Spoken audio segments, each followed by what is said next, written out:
I thought you said you did it because I didn't do it. I think you should do like maybe the first beat and I'd be last. The H in honor.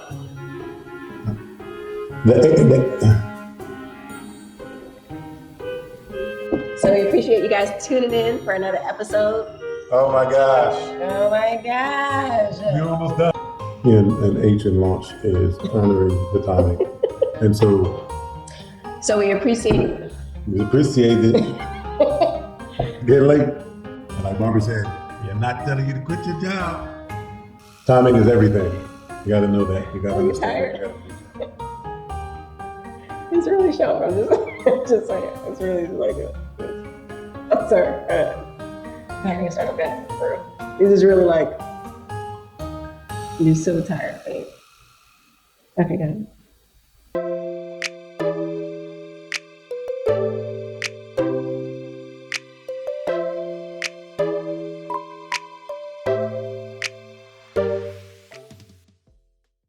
Welcome back to the Whittakers. I'm Barbara Whittaker.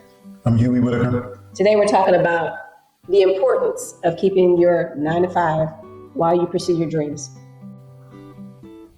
There's a wise young man that I've spoken to about this strategy, and he referred to it as his investment partner. And so I'll probably liken that term. He coined it. His initials are BD. And I like the thought process of an investment partner, which would be your employer, investing into your entrepreneurial thoughts and ideas. So in this episode, we're going to talk about how you use your current 9 to 5 job, your current employer, your current investment partner to launch you to the place that you've always envisioned yourself in your future, how you use your current positioning to reach your wealth goals. Yeah, you got to remember, in fact, too, most people are in a place where they've reached and found a career.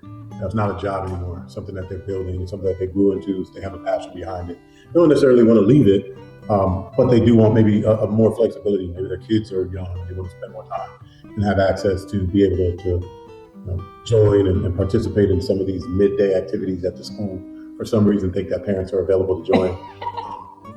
In those endeavors, they need to find, and we all need to find, an opportunity in which our careers and what we do for a living can create that flexibility for us. And so that starting up of a business or building something from the ground up is needed in order for you to maybe launch into that full time at some point.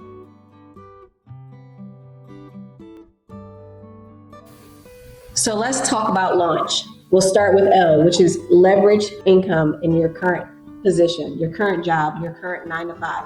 You use that income to really invest in your business, your side gig, your thing that you're trying to build. A lot of people take the thought process that I'm going to quit my job and start my business. And then they get into a position where they're behind on their bills, they're really creating undue stress, or a different type of stress, I would say, an unnecessary stress when they don't have the income or the resources they need to live day to day. So leveraging your income, you really need to spend that extra time while you're at your job building your side gig. That gives you the flexibility to really be stable and invest in your dream and in your vision and in this new business, this new venture while you're working. And then you grow that side gig to a point that it can support you. That's really one of our strategic setups that we have in our overall process in building wealth, is that you have a W-2 job and a 1099 income, that self-employment income that you generate on the side. And it gives you so many benefits to setting that strategy up. I mean, if you think about any wealthy person, they typically don't just have one stream of income. And so that's what you're building in. Everyday individuals like ourselves, we're working a job, we're building on the side. So A is access to benefits. And I think you can look at this in several different ways, and I think you need to apply them all.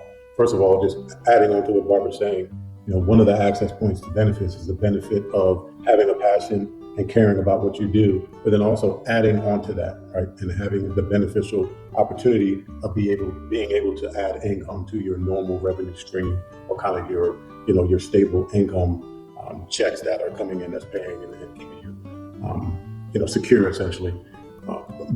Obviously, one of the benefits that people look at when they think about benefits at an employer is the health and the dental and the vision and the 401k, the retirement benefits, and all that comes with that. Yeah. But there's other benefits too. There's benefits to people, to having the relationships with people you have access to, the different thought processes that maybe you're surrounded by every day. But again, just partnering with what Barbara just mentioned, this doesn't mean that you're going to eventually leave the employer. It also doesn't necessarily mean that you're not putting 100% in for that employee. But you also have to understand that if it's not your business and you work for that company, it's always the company's end decision. When you create your own, it's always your end decision.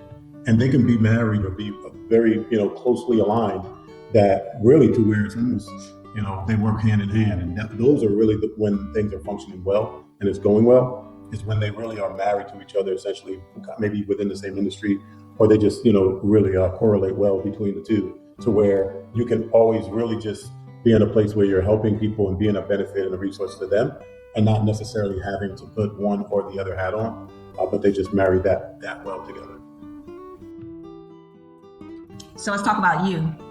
You is utilize the learning.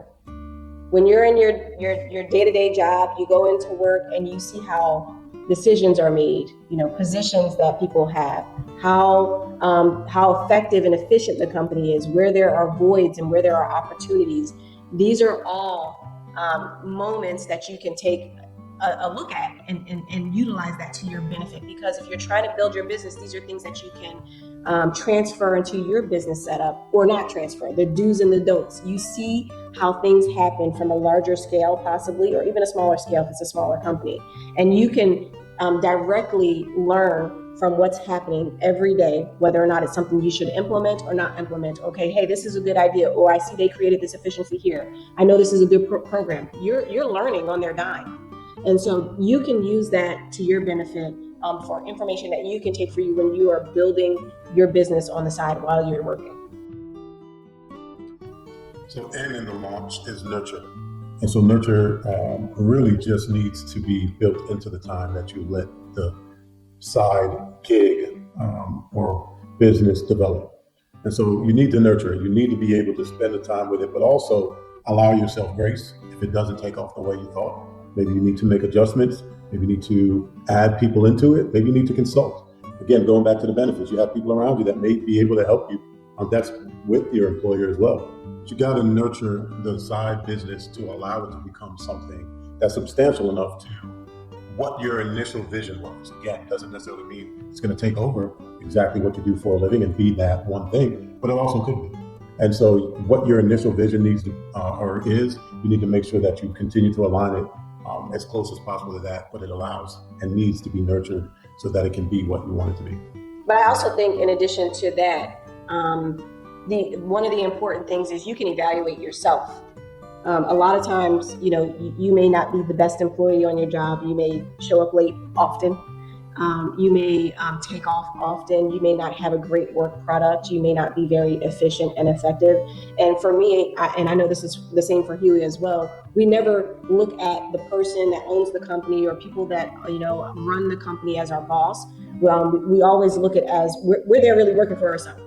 We kind of seize the moment, seize the opportunity to take whatever we're doing to really act like what we're doing is our thing, and we nurture it in that manner. So if you are the kind of employee that's not very reliable, not very disciplined, not very on time or efficient or effective, those are things that you really can take a look at and determine whether or not it's something that is going to translate into whatever you're trying to do outside of that business. Most times those characteristics are going to translate into other things that you do. And maybe having that side gig is not something that makes sense. Or use your employment to work on those things while you're still employed to get better, to create that discipline, to create, define, and figure out how you can be better in those specific characteristics or areas. Right. So the next letter in the acronym is C, which we call creativity boost. We think creating is really important to every individual. Every individual has a creative, mind or mood, and that really generates something that sometimes we never really know what's going to come from that creativity. Having something on the side allows your creative juices to flow. It's what keeps you sharp and interesting and really looking forward to the next day. What else can you come up with? What other new idea can you invent or create? So we think that's really important in the process of launching. The H in launch is honoring the timing. You have to understand that timing is everything. That really goes in most aspects. I won't say all, most aspects of business and career and life. Timing really can make or break whatever it is that you're entering. And so the timing is extremely important. I would also say and stretch you to think and understand that it's probably never going to be the right time for you to kind of launch into this new endeavor and venture. It's never going to be the right time. There's always going to be something. It's always going to have to be something that's pending or you're waiting on coming through. So you really just have to be very confident in whatever it is that you're looking to do if you are going to launch out and go and do it on your own. Starting is very difficult as well, right? So again, the timing on starting and the initiation of it is important too. But that's probably the one of the hardest things, starting and then obviously launching out if you are going to leave your employer. But starting is extremely important. You've got to start. You've got to start somewhere. Again, don't think that you need to have all your ducks in a row just to start. You can start, and then you can start lining up those ducks as you start. And sometimes that gives you a little bit more incentive as you started to have to expedite it and to have this urgency in order to kind of pull all your resources together in order to position yourself properly. So timing is everything. In the H, honor your timing, in the launch acronym that we just discussed. Yeah, one of the things I want to mention is that mindset in your day-to-day is very important. If you kind of change how you view where you currently are, it really changes where you can go. So we encourage you not to feel trapped by your current investment partner or your current job or your current 9-to-5.